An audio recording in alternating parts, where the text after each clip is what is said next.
అందరూ ఎలా ఉన్నారు? నేనైతే first time Bigg Boss review చేయబోతున్నానండి. మీ అందరి సపోర్ట్ ఉండాలని మనస్ఫూర్తిగా కోరుకుంటున్నాను అనమాట. కొంతమంది అనుకుంటూ ఉండొచ్చు, మొఖం ఎప్పుడైనా అద్దంలో చూసుకున్నావా? ప్రతి ఒక్కరూ రివ్యూలు చేసేవాళ్ళే అని చెప్పి కదా. నేనైతే చిన్నప్పటి నుంచి అద్దంలో చూసుకుంటున్నానండి. మరీ అంత బ్యాడ్గా అయితే ఉండదు. ఏమంటారు? కాకపోతే నేను బిగ్ బాస్ ప్రతి సీజన్ ఫాలో అవుతాను అనమాట. సో అది చూస్తున్నప్పుడు నాలో తెలియని ఒక ఫ్రస్ట్రేషను, టెన్షను, కోపం అన్నీ వచ్చేస్తుంటాయి. ఎవరితో షేర్ చేసుకోవాలో నాకు అర్థమయ్యేది కాదు. మా వారితో చెప్పానంటే నీ పక్కనుంటే నా బుర్ర పాడైపోతుంది బాబు అని చెప్పి వెళ్ళిపోయేవారు అనమాట. సో ఇప్పుడైతే మీరైతే వచ్చేసారు కదా మన ఫ్యామిలీలోకి. సో మీతో షేర్ చేసుకుంటానమాట. ఇది ప్యూర్లీ నా ఒపీనియన్ మాత్రమే, పర్సనల్ నా ఒపీనియన్ అనమాట. నేను ఒకరిని జడ్జ్ చేయట్లేదండి. వాళ్ళ తప్పు, నేను చెప్పిందే రైటు అని చెప్పి అయితే ఏమీ అనటం లేదు. నాకు అది చూసినప్పుడు ఏమైతే అనిపించిందో, ఇది తప్పు ఇది రైట్ అని చెప్పి నా మనసుకు ఏమనిపించిందో అది మాత్రం మీతో షేర్ చేసుకుంటున్నాను. సరేనా? మీరు కూడా నాతో షేర్ చేసుకోవచ్చండో. కింద కామెంట్స్ ఉంటాయి కదా, అందులో మీ ఒపీనియన్ కూడా షేర్ చేసేయండి. సరేనా? ఇంకైతే మనం ఈరోజు స్టార్ట్ చేసేద్దాం. ఈరోజు అయితే ప్రోమో 1 అయితే రిలీజ్ చేసేసారండి. డే 3కి వచ్చేసాం కదా. అయితే ఇందులో మర్చిపోతానేమోనని చెప్పి బుక్ కూడా రాసుకొచ్చేసాను. ఫ్యూచర్లో ఈ బుక్ అంతా కూడా నిండిపోవాలి. సరేనా?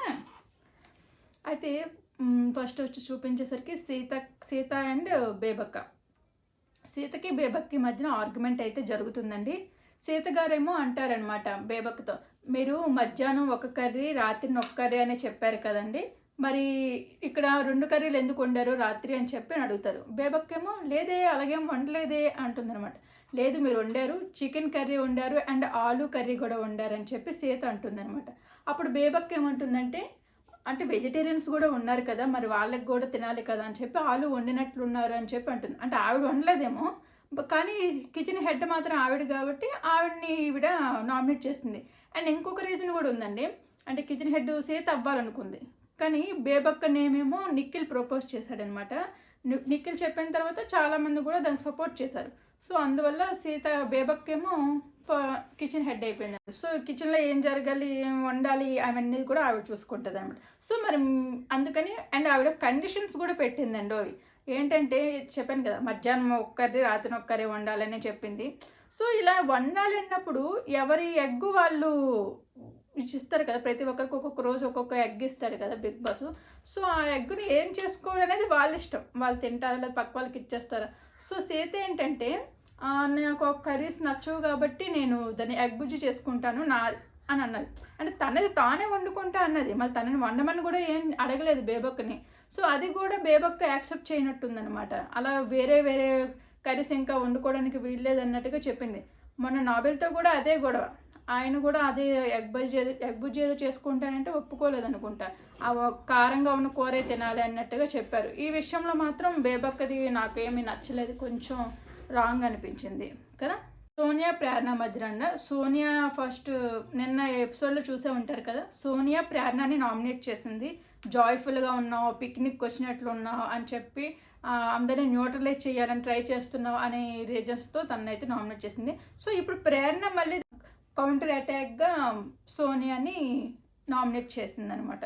సో నేనేమి జాయ్ఫుల్గా లేను, మీకు అలా అనిపిస్తుంది అంతే, నేనేంటో మీకు తెలియదు కాబట్టి అని చెప్పి తను సమర్థించుకోవడానికి అయితే ట్రై చేస్తుంది.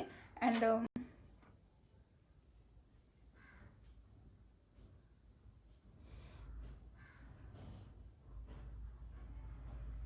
అయితే సోనియా అంటుందన్నమాట, నువ్వు జాయ్ఫుల్గా ఉందాం అనుకుంటే రెస్పాన్సిబిలిటీ అయితే మాత్రం తీసుకోవద్దు ఇక్కడికి వచ్చి అని చెప్పి సోనియా అంటుంది. దానికి ప్రేరణ అయితే మాత్రం నువ్వు చెప్పడానికి, నాకు చెప్పడానికి నువ్వెవరివి, మాకు సీరియస్నెస్ తెలుసు మాకు అని చెప్పి, మా సీరియస్నెస్ మాకు తెలుసు అని చెప్పి అంటుందన్నమాట ప్రేరణ. అలా వాళ్ళిద్దరి మధ్యలో కొంతసేపు డిస్కషన్స్ అయితే జరుగుతుంటాయి.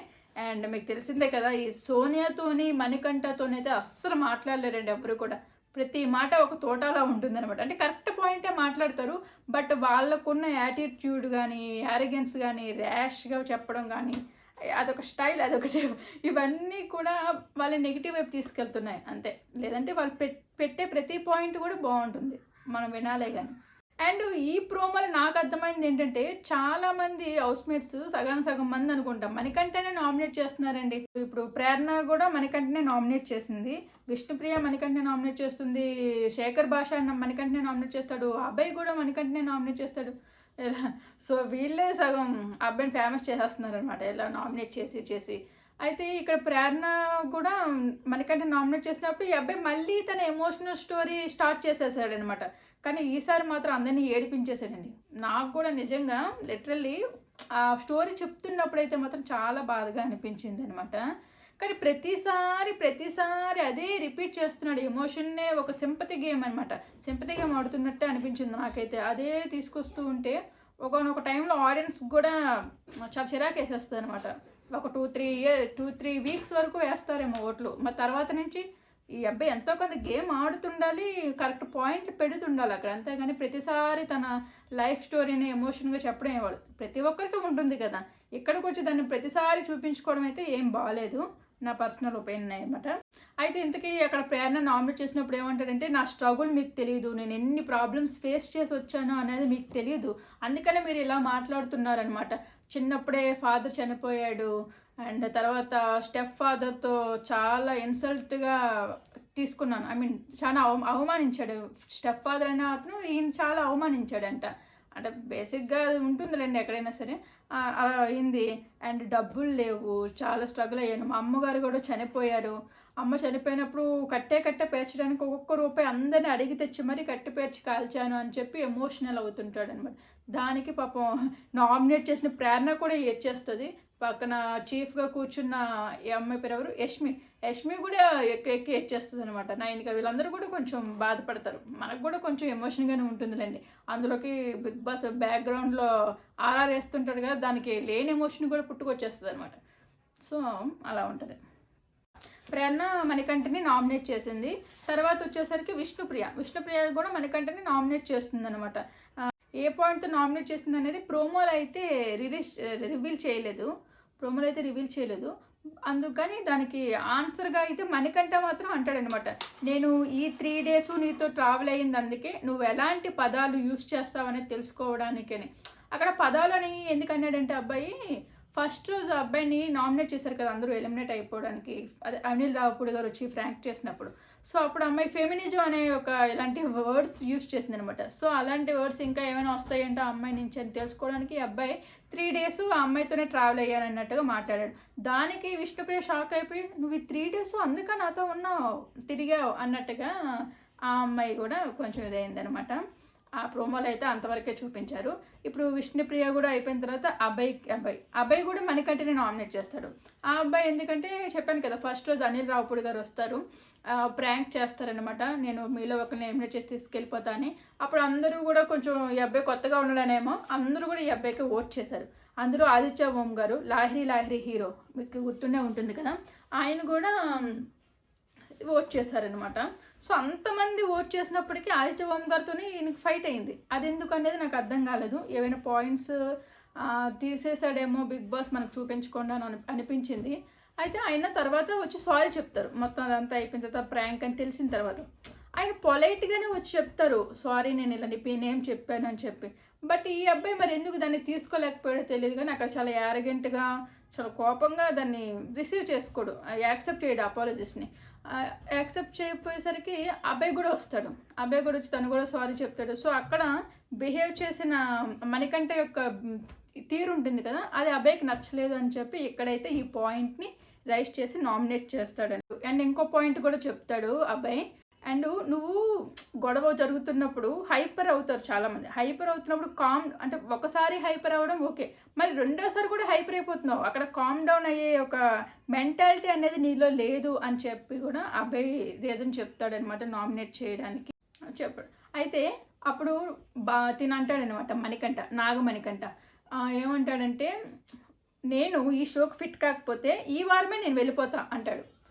అప్పుడు అబ్బాయి అంటాడు, నన్ను చాలామంది ఆడియన్స్ లవ్ చేస్తున్నారు, అదే ఐ మీన్ అభిమానిస్తున్నారు, సో నేను ఉంటా అని చెప్పి ఆ అబ్బాయి చెప్పుకుంటాడు. అయితే నాకేమనిపించిందంటే, నాగమణికంట ఇక్కడ అబ్బాయి ఏ పాయింట్ అయితే రైజ్ చేశాడో నామినేషన్ కోసం, ఆ పాయింట్కి ఆన్సర్ చెప్పేటట్లు ఉంటే బాగుండు. బయటికి వెళ్ళిపోవడం గురించి అది మనం చూసుకుంటాం ఆడియన్స్గా, కదా. ఎవరు ఉండాలి, ఎవరు వెళ్ళిపోవాలి అనేది గేమ్ని అంతా చూసిన తర్వాత మనం డిసైడ్ అవుతాం. ఆ అబ్బాయి అది దాని గురించి తీయడం నాకు అదేమి రిలేటెడ్ అనిపించలేదనమాట.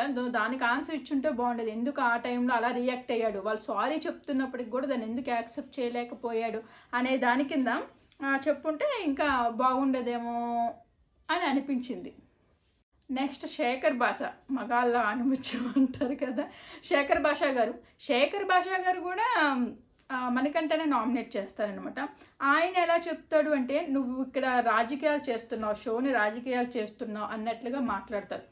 అది ఎలా ఉంటుందంటే, ప్రతిదానికి నిన్నేదో టార్గెట్ చేస్తున్నట్లు, నిన్నేదో చూపిస్తున్నట్లు అన్నట్లుగా నువ్వు చూపిస్తున్నావు అనమాట. నిన్నే అందరూ టార్గెట్ చేస్తున్నట్లు చూపించి ప్రతిదాన్ని ఒక రాజకీయం చేస్తున్నావు అన్నట్లుగా శేఖర్ భాషా గారు మణికంఠని నామినేట్ చేస్తారనమాట. దానికి మణికంఠ అయితే ఏమీ అంతగా రిప్లై ఇచ్చినట్టు ప్రోమోలో అయితే చూపించలేదు. లైవ్ అప్డేట్స్లో చూడాలి. మీకోసం అది కూడా చూస్తాను. అండ్ దాని మీద కూడా నేను వీడియో అయితే చేస్తాను. మీ లవ్ అండ్ సపోర్ట్ ఎప్పుడు ఇలాగే ఉండాలని కోరుకుంటున్నాను. మళ్ళీ ప్రోమో 2తో మళ్ళీ కలుద్దాం. అంతవరకు బాయ్ బాయ్.